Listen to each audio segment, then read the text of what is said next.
Ang Lakers at Dallas naman ang magtatapat. Maraming klase ang inaabangan sa laban na to na mangyayari sa dalawang team. Una, yung magiging tapatan ni Cooper Flag at itong si Luka Doncic.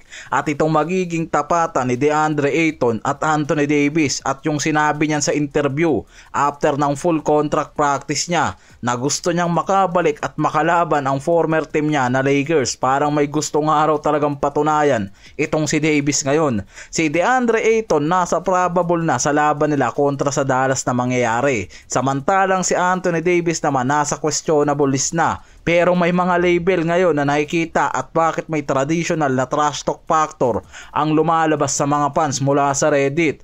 Dominator versus The Bros nga raw ang sinasabi dyan. Si Ayton nagkaroon ng knee contusion sa naging laban nila kontra Utah Jazz kaya hindi siya nakalaro kontra Clippers. Pero ayon sa report, ang knee scan MRI niya clean na ngayon, may swelling pero walang structural damage kaya na-upgrade siya sa probable ngayon kontra sa Dallas Mavericks. Kaya yung inaabangan ng lahat, mangyayari nga raw talaga dito ngayon. Si Davis ilang linggo yang hindi naging available dahil sa calf strain injury na nakakuha niya noong late October. Kamakailan lang nakita sa mga video ng Dallas official na kasama na siya ngayon sa full practice ng team. But since may doubt pa rin nga sa injury nito, lalo na kung bumalik nga raw at hindi siya 100% healthy sa paglalaro kontra Lakers, ginawa siyang questionable sa report na nagpipilit nga raw talaga na maglaro itong si Davis kontra dito sa Lakers dahil gusto nito makabalik sa Lakers court at makalaban ng former team niya. Parang ego na rin talaga nga raw mga pare ko dahil since nang itrade siya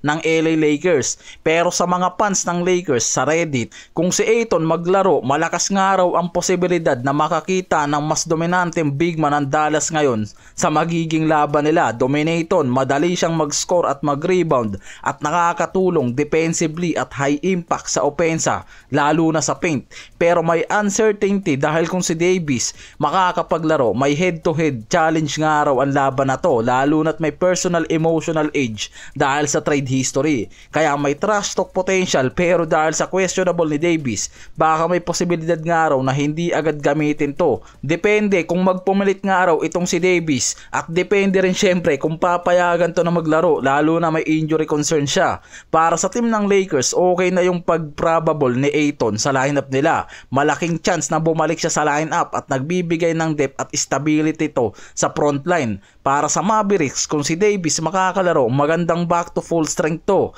Pero may risk, mababawasan ang advantage dito na Ayton sa front court. Maraming analysts ang nagsasabi at nagbibigay pansin sa minutes at availability at magiging pinakamalaking advantage ni Ayton to para kay Davis.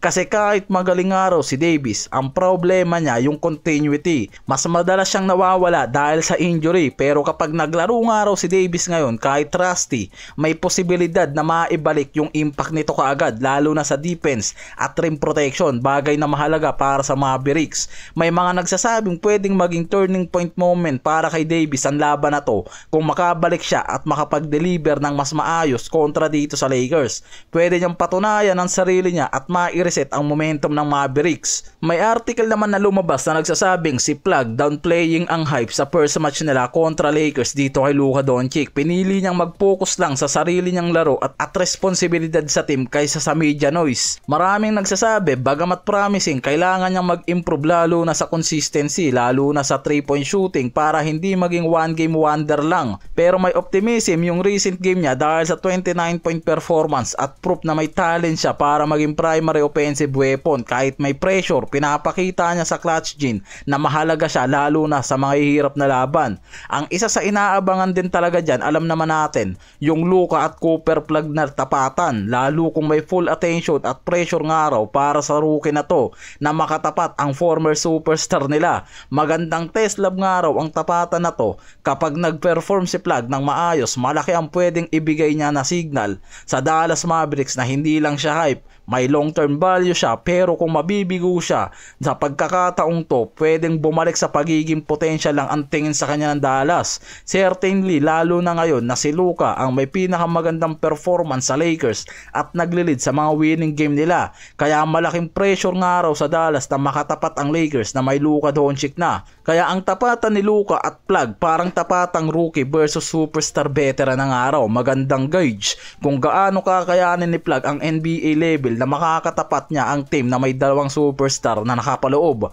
Si Luka, well-established na superstar, ayon sa report bago ang laro siya ang nangunguna sa leading scoring 35.2 points per game at patuloy na nagpapakita ng mataas na antas sa laro ngayon sa Lakers. Sampal na sa Dallas mga pare ko. Samantalang si Plug, rookie number 1 pick ng 2025, may tension dahil siya yung bagong mukha ng Mavericks at maraming manonood ang nakabantay dyan kung paano niya haharapin ang isang elite guard forward tulad ni Luka. Kaya maraming analyst ang nagsasabi na ang matchup na to magiging defining moment para kay Plug. Pwede niyang gawing baseline para sa kanyang development pero hindi nila inaasahan agad na magiging superstar nga raw ang rookie na to. Inihintay nga raw ng Dallas ang sign and growth at consistency nito. Ang laban ng Lakers ngayon sa Dallas higit pa nga raw sa simpleng laro lang. Hindi tulad nung naraang season. Ito yung nakikitang test ng talent versus experience, hype versus reality ng bagong simula versus established